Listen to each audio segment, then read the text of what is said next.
E no vídeo hoje de Nanatsu no Taizai vai ser sobre a cronologia da série, pois é, o que aconteceu antes dos eventos principais de Nanatsu no Taizai e até o que aconteceu depois. Antes de eu ir com tudo, se você é novo por aqui, seja muito bem-vindo para o meu canal, se inscreva. Não se também deixar um likezinho aqui no vídeo, vai por mim, tu não vai perder o teu dedo nem nada. E claro, ativa também o sino, assim você não perde nenhum vídeo novo de Nanatsu no Taizai bem aqui no meu canal. E no comentário, inclusive, me diz aí, qual é o seu momento favorito de Nanatsu, no geral, é claro. Começando então como tudo, no começo não havia absolutamente nada, somente a entidade poderosa conhecida como o Caos, sendo que foi essa entidade aí absurdamente poderosa que acabou criando o mundo de Nanatsu no Taizai em si. Não só isso, mas a entidade do Caos acabou criando o Rei dos Demônios, a Suprema Divindade e a Árvore Sagrada, sendo que no futuro o Rei dos Demônios iria construir o Reino dos Demônios, criando ali o Clã dos Demônios, a Suprema Divindade iria criar o Reino Celestial e posteriormente iria criar também o Clã das Deusas e por fim a Árvore Sagrada praticamente fundou o Clã das Fadas também, é claro. E nos próximos anos o Caos acabou criando outros seres, como é o caso do Clã dos Gigantes, o Clã dos Humanos, que inclusive era o clã favorito da entidade do Caos. O Caos também criou a Dama do Lago e o Catspelug, sendo que o Cats no começo tentou roubar o poder do Caos para si, um lazareto completo, mas o Cat acabou sendo selado lá no purgatório pelo próprio Clã das Deusas, olha só. E por fim, o Rei dos Demônios e a Suprema Divindade, com um pouco de inveja barra medo da entidade do Caos, pode-se dizer assim, eles acabaram se juntando para literalmente selar a entidade do Caos. E de fato, eles têm sucesso em selar o Caos nessa espécie de forma bizarra que no futuro a gente conhece como a nossa querida Mamãe Roca, ou seja, a entidade do Caos por um tempo tá fora da jogada devido a esse selamento. E nos próximos anos, várias pessoas importantes em Nanatsu no Taizai acabaram nascendo, Meliodas, Elders, vários demônios, Clã das Deusas também nascendo, Arrodo, Arcanjos e blá blá blá. Mais ou menos nessa época em onde geral tava nascendo, temos o querido Golter, demônio, sendo abençoado ou não, né? Com o mandamento do altruísmo, sendo que o Golter não estava muito contente com isso. E devido a isso ele acabou sendo preso pelo próprio Rei dos Demônios. E é nessa época mais ou menos que o Golter Demônio criou o Golter Boneco para tomar o lugar dele ali no grupo dos mandamentos. E então, uns 3.000 anos antes da série principal começar, temos os eventos aí do começo da Primeira Guerra Santa, onde o grupo aí dos 10 mandamentos já tá formado completinho e bonitinho, só que o querido capitão dos 10 mandamentos nessa época, que era o Meliodas, acabou traindo seu próprio clã dos demônios para viver um amor ali com a sua querida Elizabeth do clã das deusas. Sendo assim, não só ele deixa o reino dos demônios, mas ele também acabou matando nessa época 2 membros aí que pertenciam aos 10 mandamentos. É incrível.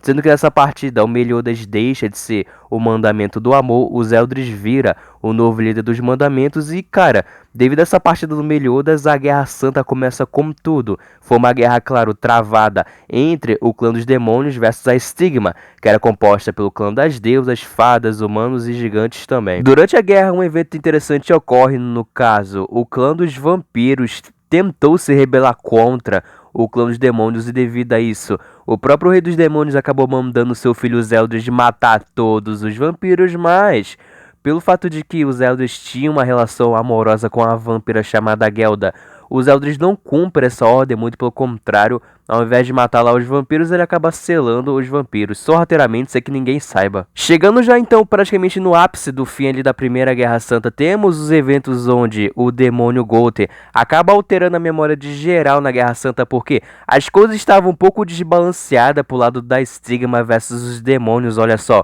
que era 4 clãs versus um fora aqui. O Meliodas estava ao lado da Stigma. Tudo bem que o Gloxinia e o Dolor, que era ali o rei das fadas e o rei dos gigantes, traiu a Stigma para se juntar aos demônios, mas mesmo assim, cara, sendo assim, o Golter acaba ferrando muito com a vida do arcanjo Mael, que no passado acabou matando o amor da vida do Golter, só. E o Golter acabou alterando as memórias do Mael, que era o arcanjo mais poderoso de todos, o transformando ali no querido Starussa. No caso, o Golter fez todo mundo acreditar que o demônio Starussa Starussa matou o Arcanjo Mael, só que não, né? Enfim, Starussa se junta então ali ao clã dos demônios, com o mandamento do amor também, é claro, balanceando então assim o conflito, pode-se dizer assim, levando ali o clã das deusas a tomar uma certa medida desesperada. No ápice da guerra temos então o confronto do Meliodas e da Elizabeth versus o Rei dos Demônios e a Suprema Divindade, sendo que nessa treta a Suprema Divindade acaba amaldiçoando o Meliodas com a vida eterna, sendo que toda santa vez que ele morrer, aos poucos ele vai voltar a ser aquele demônio Hold que ele já foi um dia. E o Rei dos Demônios amaldiçoa a Elizabeth com a reencarnação perpétua, sendo que ela está destinada a reencarnar em uma humana e toda santa vez que ela se lembrar de quem ela era como uma deusa, ela estava destinada a morrer 3 dias depois, bem diante do Meliodas. Pois é, né?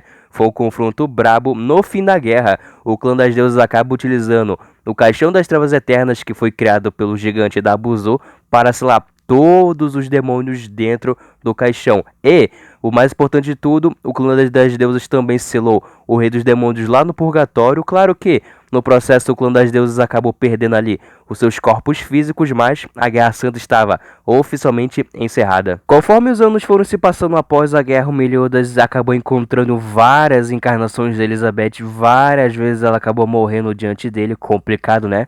Nos anos seguintes temos ali figuras importantes nascendo, como é o caso da Diane, do King também. Inclusive o King, que era praticamente o novo rei das fadas da época, ele acabou sabendo que o seu amigo Helbra estava simplesmente sentando ali o farrapo nos humanos, sendo assim, ele acabou partindo do reino das fadas, deixando praticamente sua irmãzinha Elaine cuidando de tudo. Já viram onde é que isso vai dar, né? E quando o King foi confrontar o seu amigo Helbra, o King ele acaba sendo nocauteado, perdendo ali por um tempo a sua memória. Ele inclusive foi resgatado por uma jovem gigante chamada Diane, sendo que o King e a Diane ao longo dos anos viraram grandes amigos. Chegou, claro, ao ponto em que o King se apaixonou por ela, etc. E quando ele finalmente recobrou a sua memória, ele se lembrou de quem ele era. O King mais uma vez partiu atrás do Helbran e dessa vez não teve jeito. O King acabou matando o Helbran de vez e por razões o King acabou deletando as memórias da Diane, da época em que ela conheceu o King. Por quê? Eu também não sei. Décadas depois, mais uma vez o Meliodas acabou reencontrando mais uma bendita reencarnação da Elizabeth, que era a famigerada Alice. Meliodas, claro, se apaixona por ela, eles estavam ali vivendo de boas no reino de Danafor, até que, infelizmente, um demônio que estava selado no Castelo das Trevas Eternas acaba se libertando, que era o Fraudre.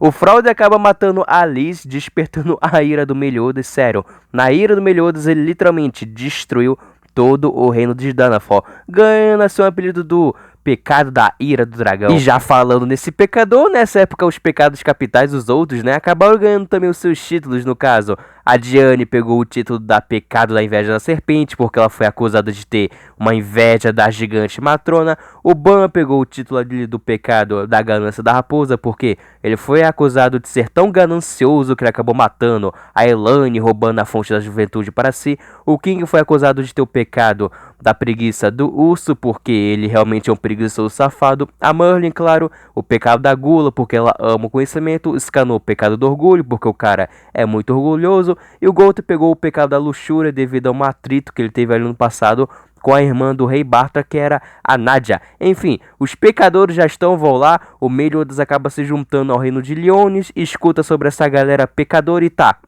eu vou formar um grupo. E agora, assim, com o bonde formado, eles obviamente começaram a trabalhar por Liones, fazendo diversas missões, matando inimigos a rodo, livrando inclusive o reino de Edzenbud, uma infestação de vampiros, uma maravilha só. E infelizmente, cara, o demônio Fraude acabou sobrevivendo ao ataque de ira do Meliodas lá em Danafor, e o Fraudre acabou sendo descoberto pelo Hendrickson e o Dreyfus dos Cavaleiros de Liones, sendo que o Fraudre acabou possuindo por completo, o Dreyfus acabou manipulando o Hendrickson. Pois é, né? Isso tudo acabou levando na morte dos Aratras, que era o grande Cavaleiro de Liones, pelas mãos ali do Dreyfus e do Hendrickson, sendo que eles acabaram acusando os 7 pecados capitais de terem matado os Aratras, e por conta disso os pecados ficaram conhecidos como os inimigos número 1 de Leonis. Não tendo muito jeito, o grupo nessa época acaba se separando, cada um vai para um canto. E aí, uns anos depois, temos os eventos da primeira temporada do anime. Não vou me alongar muito nessa parte do vídeo, mas praticamente na primeira temporada temos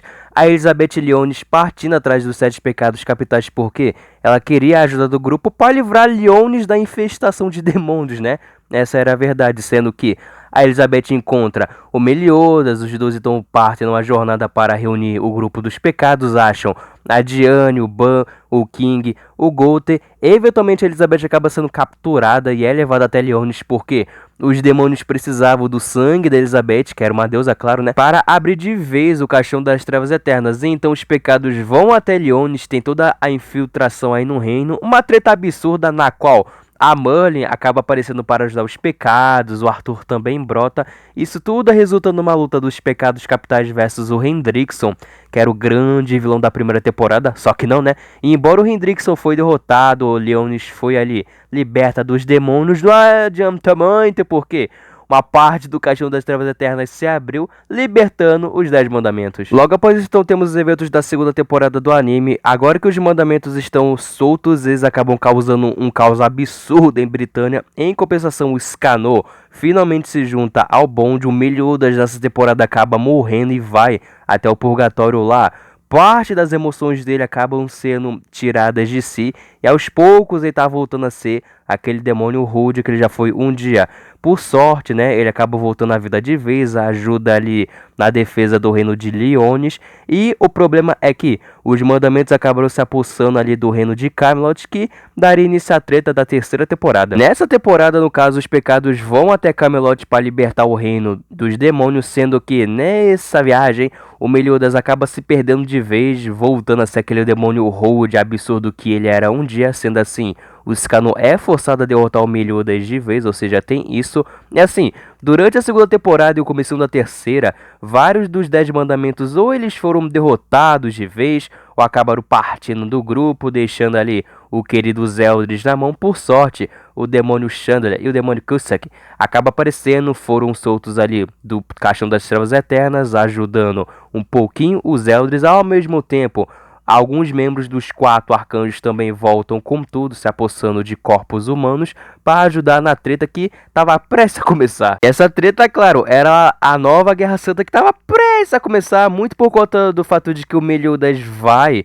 até o clã dos demônios, vai até o seu irmão, porque o Meliodas estava querendo se tornar o próximo rei dos demônios para que finalmente ele tenha ali o poder para quebrar a maldição dele e da Elizabeth também. Claro que o resto da galera não estava nem um pouco de acordo com isso, começando a nova Guerra Santa entre o clã dos demônios versus mais uma vez a bendita Stigma. E aí que a gente tem os eventos da quarta temporada do anime, onde é revelado que durante todo esse tempo o demônio Starosta na verdade era o arcanjo Mael. O Meliodas absorve todos os 10 mandamentos, mas na real quem absorve os mandamentos acaba se tornando um receptáculo do Rei dos Demônios, pois é, né? De fato, o Rei dos Demônios se apossa do corpo do Meliodas. Por sorte, o Ban, que havia retornado do purgatório para tentar resgatar as emoções do Meliodas, chega ali no campo de batalha, mais forte do que nunca. Enfim, o Rei dos Demônios Meliodas é derrotado. Logo em seguida, o rei se aposta do corpo dos Eldris. Mais uma vez é derrotado, tenta, mas no fim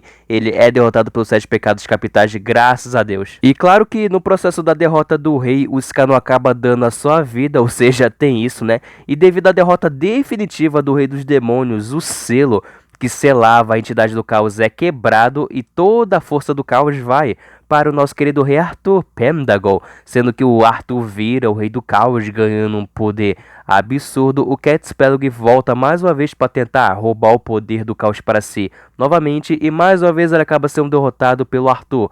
No caso, ele acaba absorvendo o Cat Spellug, ou seja, tudo certo. E claro que devido a essa coisa envolvendo o caos, é revelado que a Merlin estava usando os 7 pecados capitais esse tempo todinho só para poder finalmente libertar a entidade do caos. Ou seja, a Merlin acabou sendo tacada de escanteio ali do grupo. Enfim, né? Uns meses depois da derrota do Rei dos Demônios, temos os eventos aí de Natsu Taizai amaldiçoados pela luz, onde a Suprema Divindade decide aparecer só para reiniciar a Guerra Santa mais uma vez, sendo que ela acaba manipulando o rei fada da Hyla e o gigante da Buzo para ajudá-la nesse processo. Não adianta, porque a Suprema Divindade é morta pelo Meliodas e os Elders, ou seja, tudo certo. E nos próximos anos temos, claro, o nascimento ali do Tristan, que era filho do Meliodas com Elizabeth, e o Lancelot também nasce, que era o filho do Ban com a Elaine, sendo que o Lancelot acaba desaparecendo, né, misteriosamente é arrebatado, e o Tristan tá lá de boas, sendo o príncipe praticamente de Leones. É assim que eu vou encerrar o vídeo com a linha do tempo, a cronologia de Nanatsu no Taizai, até esses eventos atuais aí, do nascimento do Tristan e do Lancelot. E claro que uns anos depois temos o começo dos eventos de Nanatsu no Taizai e os 4 Cavaleiros do Apocalipse, mas a cronologia do Moko Shiroko no Yonkishi é um tópico para um outro dia, não é mesmo? Muito obrigado mesmo a todos que assistiram o vídeo até aqui. Não esqueça de deixar um likezinho que ajuda muito o engajamento, ative também o sino, se você não perde um vídeo de Nanatsu no Taizai bem aqui no meu canal, galera. Até a próxima, fui!